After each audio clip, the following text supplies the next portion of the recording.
총선 전초전이다, 뭐 모의고사다, 다양한 별명이 붙었죠. 예. 전국 선거만큼 판이 커져버린 강서구청장 보궐선거. 1부에서는 민주당 진교훈 후보 캠프의 선대위원장 진성준 의원을 만났고요. 2부에서는 국민의힘 김태우 후보 캠프의 상임고문 맡고 계세요. 권영세 의원 만나보겠습니다. 권 의원은 직접 스튜디오로 나오셨습니다. 어서 오십시오. 네, 안녕하십니까, 권영세입니다. 아니, 아주 솔직히 말하자면 사실은 저희가 권 의원님을 섭외했을 때는 김태우 후보 캠프 상임고문이 아니셨어요. 그렇죠. 아니, 그렇죠. 근데 어느 날 보니까 상임고문단에 이름을 올리셨더라고요. 예.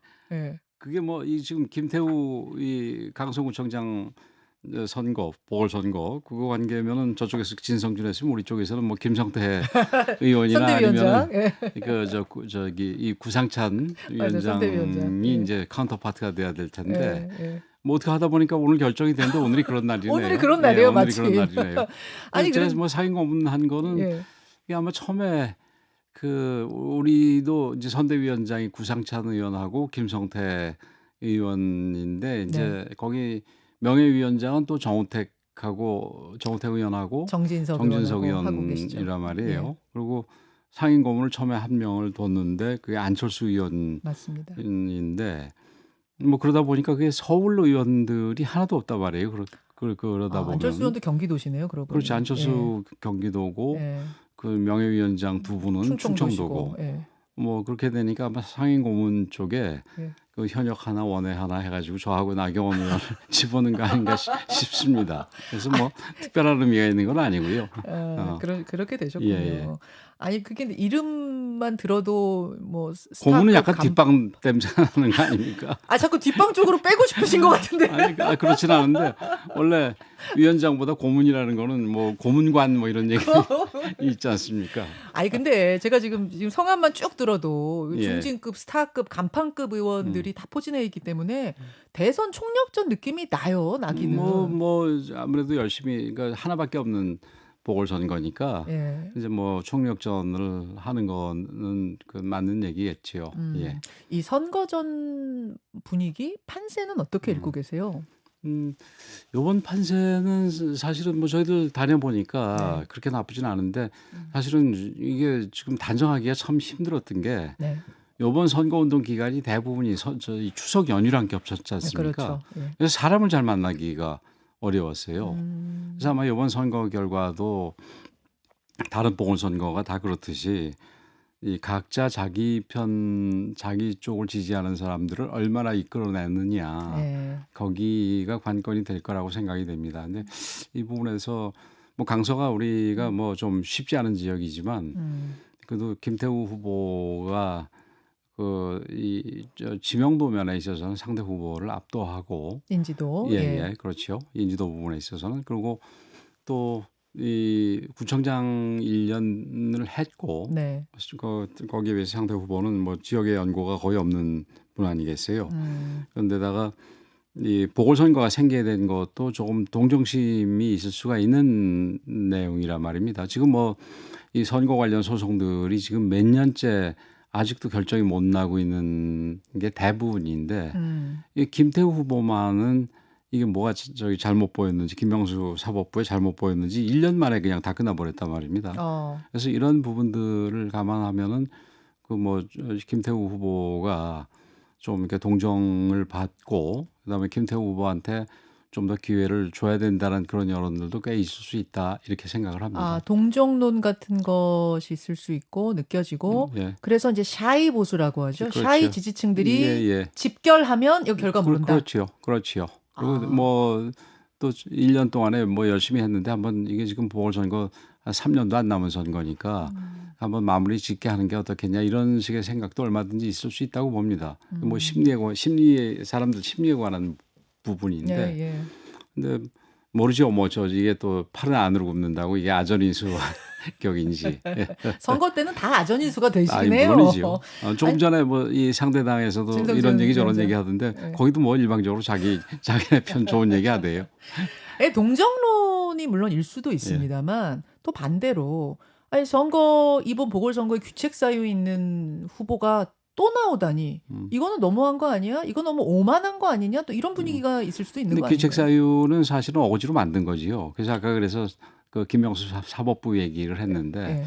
그 내용들이라는 게 그게 무슨 개인 비리가 아니라 어떤 면에서는 공익신고자로 인정될 수도 있는 그런 부분들 아니겠어요? 뭐 국힘 주장하고 또 민주당 주장이 다르긴 주장하고 다른데 근데 합니다만. 사실은 그 사람 김태우 후보가 주장한 내용들이 거의 사실로 밝혀져 가지고 지금 조국 그 전 장관이 실제로 처벌도 되고 그러는 거 아니겠습니까? 그리고 뭐 감사 무마 사건이고 뭐고 해서 그 관련자들이 대부분 처벌도 되고 그랬으니까 사실은 민주당이 그렇게 좋아하는 그 오히려 민주당이 공익신고를 훨씬 더 좋아하지 않습니까? 어.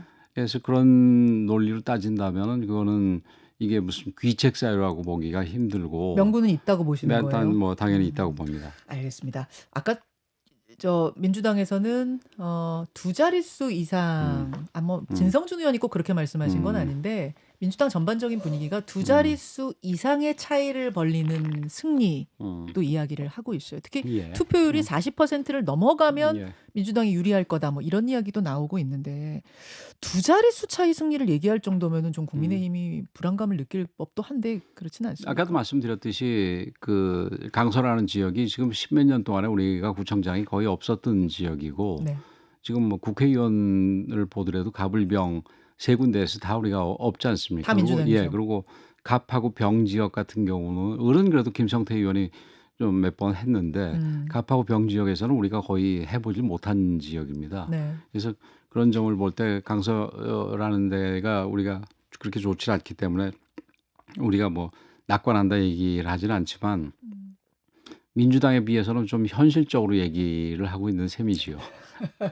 현실 그래서 이제 나오는 게 이기면 대박이죠. 뭐 이기면 국민의힘의 대박이지만 지더라도 요 정도면은 요새 말로 근데- 젖잘싸 예, 졌지만 잘 싸웠어가 될 수 있어 하는 뭐 그 기준은 이거 어떻게 젖잘싸를 하겠다는 게 아니라 예. 저희는 김태우 후보가 아까도 말씀드렸듯이 그런 여러 가지 요소들 우선 예. 첫 번째가 인지도 같은 것들 이런 거 그다음에 뭐 아주 그 패기 있는 후보라서 얼마든지 이길 수 있다고 생각을 합니다. 예. 아니, 오늘 우리 젖잘싸가 우리 목표는 아닙니다. 그거 아니다. 분명히 한다.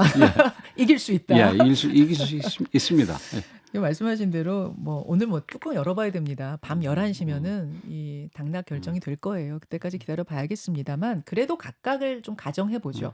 만약 국민의힘이 이기면 이건 상당히 극적인 승리가 될 겁니다. 어려운 토양에서 뭐 이긴 극적이라기보다 어려운 데서 이기는 거니까요. 그렇죠. 예. 그렇게 되면은 당장 지도부가 엄청난 힘을 받겠네요. 그러겠죠. 그렇겠죠. 예. 수도권 총선 민심에 이제 예. 파란 등이 들어온 거니까. 근데 반대로 지면은 이제 어느 당이든 좀 복잡해져요. 만약 지면 그것도 민주당이 얘기하듯 15%포인트 이상의 차이로 질 경우에는 그러면은 이게 뭐 지도부 책임론 혹은 뭐 윤 대통령 책임론 이런 게 불거질 거라고 보세요? 글쎄요. 저쪽 당 같은 경우는 지금 뭐 안 그래도 복잡한 상황이니까 지금 만약에 자기네들이 지게 되면 훨씬 더 복잡해지겠죠. 거기가 지면 이재명 대표는 뭐 정계 은퇴할 각이다. 이게 이준석 전 대표 분석이 글쎄요. 뭐 동의하세요? 훨씬 더 복잡하겠죠. 뭐 그런 얘기가 나올 텐데 거기 그 이재명 대표하고 그 주변에 있는 분들이 굉장히 그 뭐 좀 이 뭐라 그럴까요? 지독하지 않습니까? 그래서 이 웬만해서는 아마 이렇게 그 자기 발로 걸어 나가는 분들은 아니라고 생각을 하고요. 지더라도 지더라도 아마 뭐 혼란이 좀 있겠죠. 근데 국민의힘이 지면 우리 같은 경우 뭐 특별한 일은 없을 거라고 봅니다. 근데 지금 사실은 저쪽 당도 뭐 그렇고 우리 쪽 당도 그렇고 이게 지고 이기고 하더라도 사실은 이 당 전체를 흔드는 요소가 될 만한 그런 선거는 아니잖아요. 근데 판이 커진 건 근데 사실이잖아요. 구청장 보궐선거인데 아무리 뭐 판을 커졌고 뭐 선거 하나밖에 없으니까 많은 사람들이 와서 이렇게 도와주고 이러는 거는 맞는 얘기고 또 더군다나 뭐 총선을 앞둔 상황에서 이 여러 사람들이 와가지고 자발적으로 이렇게 돕고 뭐 이러는 경우 이렇게 되는 거는 뭐 그건 자연스러운 일인데 그렇다 그래가지고 뭐 보궐선거 하나 해가지고 이 당이든 저쪽 당이든 흔들려지는 거는 그렇게 정상적인 모습은 아니지요.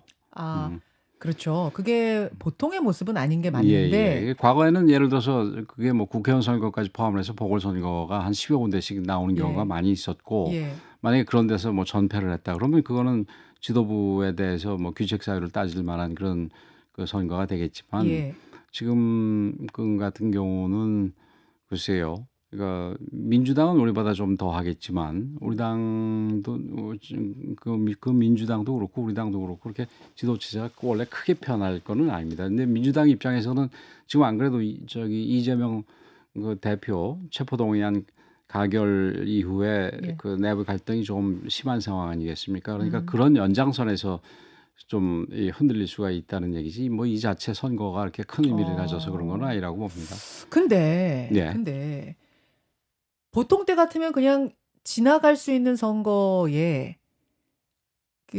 어쨌든 그게 뭐 명분이 있든 없든 규책 사유가 있는 후보를 다시 공천하고 음. 또 근데 선거의 판을 키워버린 것에 대한 책임론, 예. 이런 책임론이 근데 아까 일순 말씀드렸듯이 이걸 귀책사유로 보는 거가 그렇게 우리가 정치적으로 볼 때 옳지 않다는 말씀은 아까 드렸지요. 근데 왜냐면 결과가 질 경우를 제가 말씀드리는 아니, 질 질들에- 경우는 이제 그러니까 시민들이 그렇게 판단한 거 아니겠느냐 또 예. 이렇게 생각할 수 있어서. 그래서 뭐 거기는 예. 만약에 지는 경우라도 우리 뭐 예. 그런 거 별로 생각하고 싶지 않습니다. 생각하고 싶지 않으시겠지. 예. 근데 그런 경우라 하더라도 거기 원래 제가 뭐 이 선거 전에도 훨씬 전에 공천 여부에 대해서 논란이 있을 때도 얘기를 했습니다마는 여기는 원래 우리가 어려운 데다. 그런 상황에서 이 귀책 사유를 핑계를 대는데 귀책 사유를 핑계대는 건 말 안 된다. 이런 얘기를 했습니다. 그래서 저희 뭐 제 입장은 변하는 게 없고 만에 하나 이게 뭐 결과가 좀 아쉬운 결과가 나온다 하더라도 네. 그게 뭐 김태우의 귀책 사유를 따지면서 그래서 거기 왜 공천했어? 막 이렇게. 왜 공천했어? 왜 그 사람 공천했어? 뭐 이런 얘기가 왜 특별 사면했어? 뭐 이렇게. 네, 뭐 그거야 뭐 특별 사면이야 특별 사면했다고 공천을 반드시 해야 되는 건 아니니까요, 그죠? 그래서 그런 부분에서 너무 이렇게 나가는 거는 좋지 않고 그렇게 안 될 거라고 보세요? 호사가들이 무슨 뭐 네. 이렇게 될 경우에 비대위 체제로 가고 비대위 체제는 뭐 전화 무슨 뭐 권영세 비대위, 누구나 뭐 이렇게 원희룡 비대위.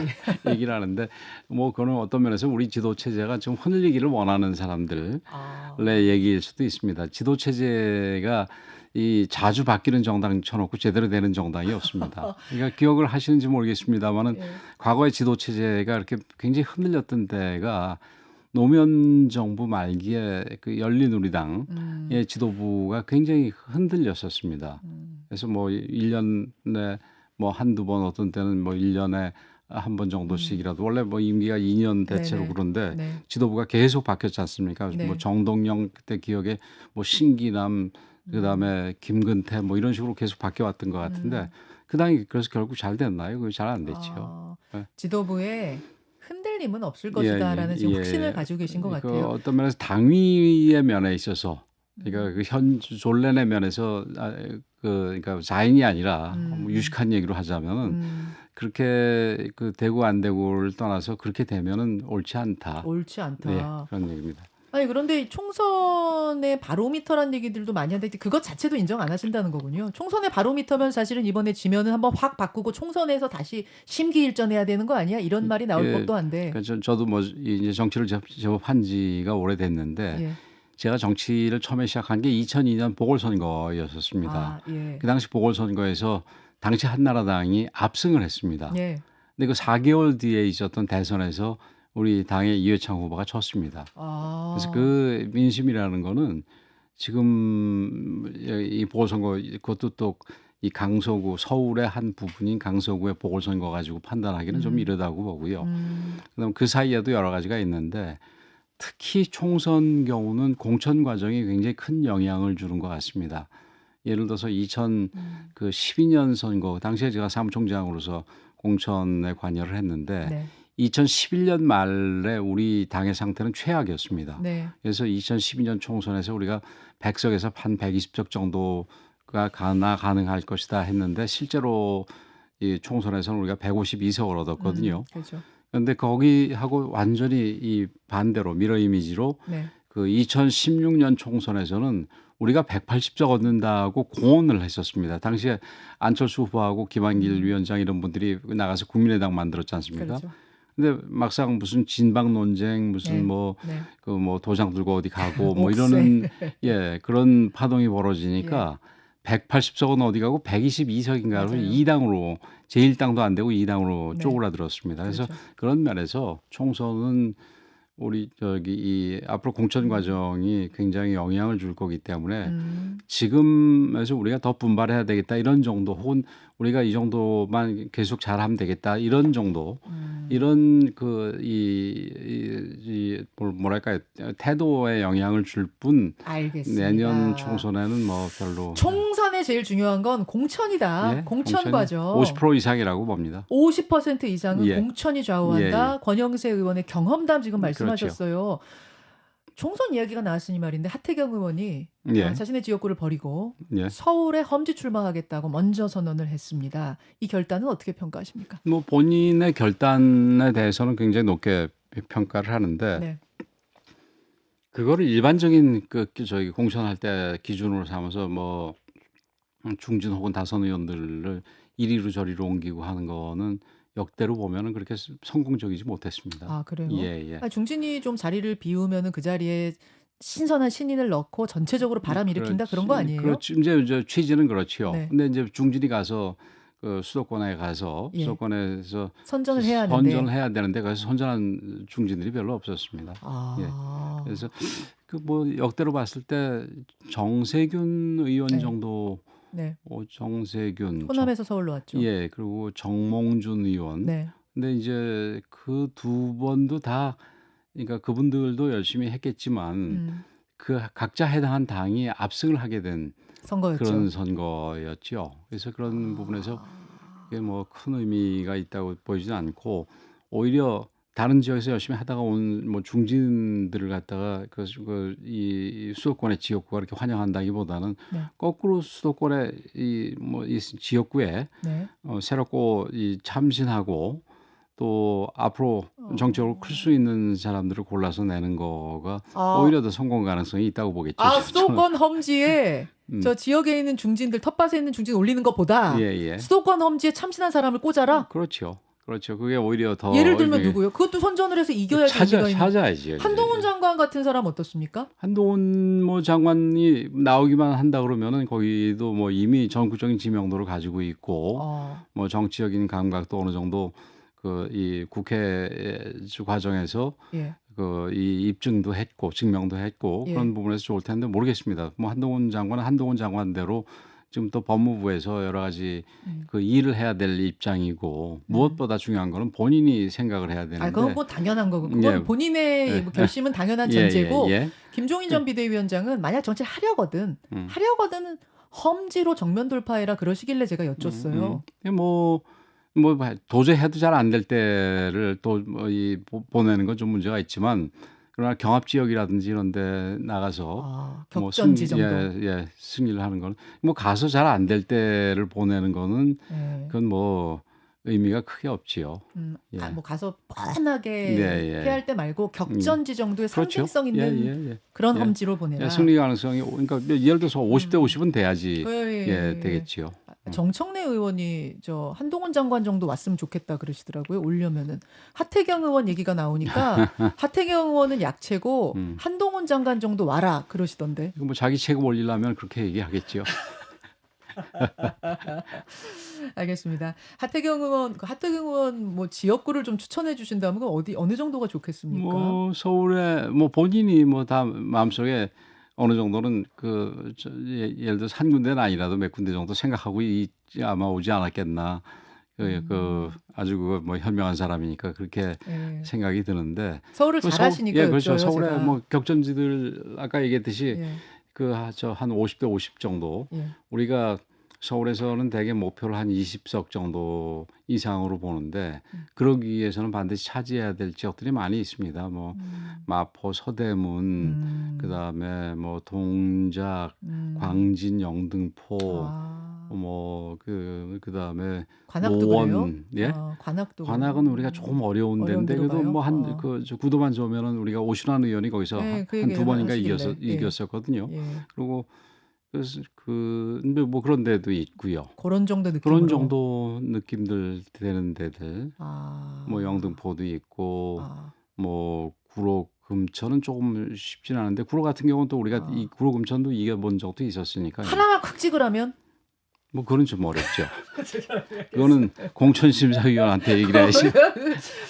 알겠습니다. 아이 그러면 이제 제2, 제3의 하태경이 또 나올 거냐 안 나올 거냐에 대해서는 조금 회의적이신 것 같으네요. 글쎄요. 그 뭐 저는 그 중진들이 음. 그 뭐 자기 지역을 잘 버텨주고 이러는 것도 의미가 있다고 보고 어. 뭐 그렇다고 하태경 그 의원이 잘못했다는 게 아 아니라 그건 앞에서도 아니고. 얘기했듯이 예예. 그거는 뭐 아주 자신의 결단. 저 의미 있는 결단이다 이거지요. 하지만 예. 제2, 제3의 하태경이 더 따를 것이냐에 네, 대해서는 잘 그렇게 무조건 모르겠다. 따라야 된다 따라야 된다도 이런 아니다. 부분에 대해서는 뭐 조금 아. 어저께인가요? 어디서 그 이상민 의원이 나가서 네. 비슷한 뭐 저하고 비슷한 생각을 얘기를 하던데 음. 저는 뭐 그 생각이 또 그 지역 유권자가 그 사람을 거기서 계속해서 음. 붙들어 주는 신뢰해 준 거는 또 또 의미가 신뢰해 주는 거는 있으니까. 그건 의미가 있는 거지요. 알겠습니다. 하기는 뭐 중진이 비워준 그 자리에 정말 참신한 인물이 내려온다고 하면 이게 혁신이 될 거고 하는데 만약 그 자리에 이른바 대통령의 측근들 뭐 이런 인사들이 줄줄이 낙하산처럼 내려온다 그러면은 그 혁신의 의미가 퇴색이 되는 거거든요. 그 사실은 2020년 선거에서 우리가 조금 그러니까 부족하다고 평가를 받는 부분이 예. 이 중진들을 용퇴시킨 부분은 굉장히 잘했다는 평가를 받았지요. 근데 그 용퇴한 자리에 그 전체를 다 좋은 사람으로 채웠냐에 대해서는 좀 이론들이 있었던 것 같습니다. 그렇죠. 이른바 감별사 뭐 이런 거 등장하는 선거는 망하죠. 그건 망하지요. 확실하죠. 예. 네. 무슨 감별사 이런 거 등장하는 선거는 예, 망한다. 예. 근데 뭐 네. 요번에 저쪽 당이 그런 거가 좀 있을 것 같습니다. 아니 이쪽 당에서도 진박 감별사 있었던 선거가 있잖아요. 그렇죠. 그러니까 그건 과거의 일이고 아. 앞으로 이제 과거의 일보다는 미래 또 그런 일이 일어나는 게 아. 그 의미가 있는 거 아니겠습니까? 땡땡 감별사. 그렇지요. 이런 망한다. 예. 뭐 그 당 내에서도 그런 얘기가 나오대요. 아, 뭐 저쪽 당도 나오고 여기 권영세 의원님 당에서도 이제 대통령 중심으로 또 뭐 그렇게 뭐 되는 것 아니냐 이런 소문도 있어요. 뭐 여당에 항상 그런 얘기가 있는데 네. 그 뭐 지금 감별사 얘기를 하셨으니까 예. 그 감별사 얘기는 뭐 우리 당에서는 아직 아니에요. 안 나오고 저쪽 당에서만 주로 나오는 것 같습니다. 대통령 측근, 대통령실에 한 30명 차출론 이건 어떻게 보세요? 그 대통령실에 프레시한 그 젊은 친구들이 그 거기서 대통령하고 어느 정도 국정 철학도 같이 하면서 그 나가는 부분에 대해서는 그건 뭐 그렇게 비판적으로 볼 일은 아니라고 생각을 합니다. 그 과거에도 그런 경우가 우리 당이고 저쪽 당이고 계속 있어 왔습니다. 네네. 지금 아마 지금 우리 특히 저쪽 당 야당의 경우에 있어서 그 국회의원들 경력 보면은 거의 뭐 저희 당시에는 청와대니까 청와대 네. 행정관 내지 비서관 이런 그 경력을 가지고 있는 사람들이 굉장히 많을 겁니다. 나올 수는 있어요. 나오는 예. 건 자유고 늘 그래 왔어요. 네. 문제는 이제 이분들이 어디 도전하느냐의 문제거든요. 그렇죠. 근데 또 어디를 도전하느냐보다 더 중요한 거는 네. 그 어떻게 후보가 되느냐지요. 그렇죠.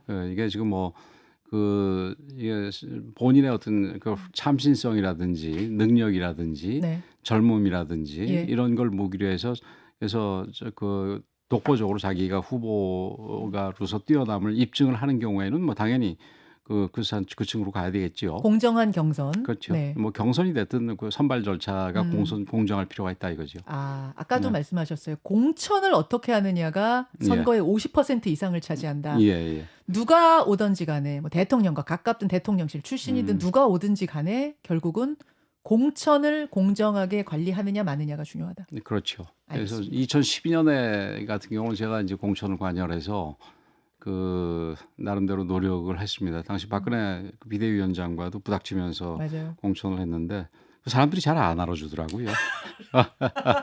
여기서 오늘 알아드리겠습니다. 권영세 의원님, 그나저나 김행 여가부 장관 후보자 청문회 후폭풍이 지금 계속되고 있는데 어제 저희가 권인숙 위원장 인터뷰했습니다. 근데 권 위원장 입장은 분명해요. 사퇴할 일 아니다. 나는 그렇게 할 수 없다는 입장이고 또 김행 후보자나 국민의힘 입장은 사퇴해야 된다는 입장인 것 같고 대통령은 상당히 부담스러운 상황일 것 같은데 왜냐하면 네. 후보자가 자리를 중간에 떠났기 때문에 예. 이거 어떻게 해야 된다고 보십니까? 어찌됐든 그 지금 문제가 이게 청문회가 끝난 거냐 안 끝난 거냐가 지금 불명한 상태 아닙니까? 예.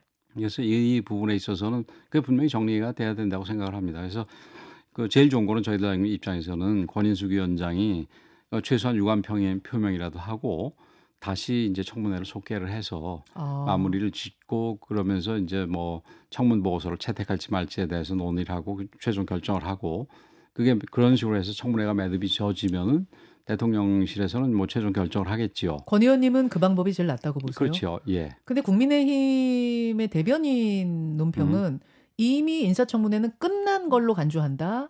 이렇게 이야기를 네. 하시더라고요. 글쎄 우리 당에서 많은 분들은 이미 끝난 걸로 간주한다고 싶을 텐데 이게 만약에 그 대통령실 입장에서 보면은 이거 예. 끝난 걸로 간주해 버려야 되나 이런 부분에 대해서 조금 주저할 수가 있을 겁니다. 그래서 그거를 조금 더 분명하게 그러니까 지금 그런 식으로 권인숙 네. 그 위원장이 네. 그걸 마무리를 해주는 게 제일 좋은데 그렇지 않다면은 최소한 그게 이거 사회적으로도 이게 이 청문회는 이거는 그냥 끝난 거다라는 나름대로 인식이 좀 이 확립이 됐을 때 비로소 대통령실도 움직일 수 있을 거 아니겠습니까? 그렇죠? 그래서 그게 확립이 안 되면 임명 강행 못 한다고 보세요? 지금 청문회가 다 끝나질 않은 상황에서 뭐라고 할 수가 없지 않습니까? 그렇죠?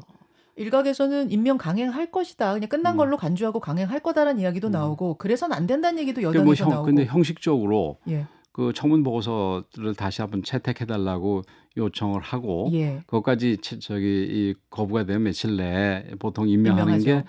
이제 청문 보고서 수순이죠. 채택이 없을 때 수순 아니겠습니까? 네. 근데 이건 청문 보고서 채택도 안 돼 있는데 예. 이게 청문 보고서 채택을 하는 회의가 끝난지 안 끝났는지도 모르니까 지금 청문 보고서 재송부 요청도 하기도 힘든 상황 아니겠습니까? 그래서 그런 부분들을 대통령실에서 이건 끝났는데 청문 보고서가 채택이 안 됐다라고 인정할 만한 상황에서 다시 청문 보고서를 재송부 요청을 하고 끝까지 그 분위기가 안 만들어지면 임명하긴 어렵다. 그거는 이제 그때는 판단을 해야 되겠죠. 그런 분위기에도 불구하고 지금 국정은 계속돼야 되기 때문에 이거는 임명을 해야 되겠다라고 생각을 할 경우에는 그냥 임명을 하는 거고 그렇지 않을 경우에 뭐 다른 그 재고가 필요한 경우에는 뭐 다 다른 수순이 있을 거고 그렇죠. 김행 후보자가 알아서 자진 사퇴를 좀 해서 부담 덜어줘야 되는 건 아니야? 이런 얘기도 여당 일각에서 나오고. 여당에서 그런 얘기 하겠죠. 여당에서는 기본적으로 이번 청문회가 떨구기 위한 청문회지 그 뭐 여당 국민의힘. 여당이요. 국민의힘. 난 야당 아직도 지금 야당 아니세요? 지금 글쎄 여당이세요.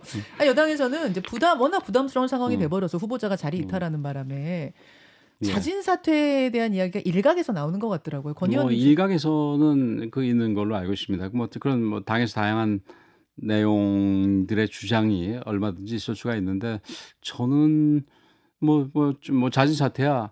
아무리 뭐 하자가 없더라도 나 싫어서 그만둔다고 그럴 수도 있는 부분이니까 그건 본인의 문제고 지금 김행 후보자 같은 경우는 뭐 여러 가지 지금 뭐 지적되는 부분도 있지만 그러기 위해서라도 저는 그런 부분을 확인하기 위해서라도 청문회가 조금 더 있었으면 다시 열려야 한다. 좀 계속 진행돼서 좀 제대로 된 청문회가라도 좀 있은 뒤에 판정이 되는 게 옳지 않겠나. 그게 만약에 판정이 된다면은 당내에서도 이건 아니다 싶으면은 거기는 이제 좀 고만두라라는 여론이 더 많이 생길 수가 있고. 알겠습니다. 그런 거 아니겠습니까? 그래서 그런 면에 옥석이 좀 더 가려지는 절차가 필요하다.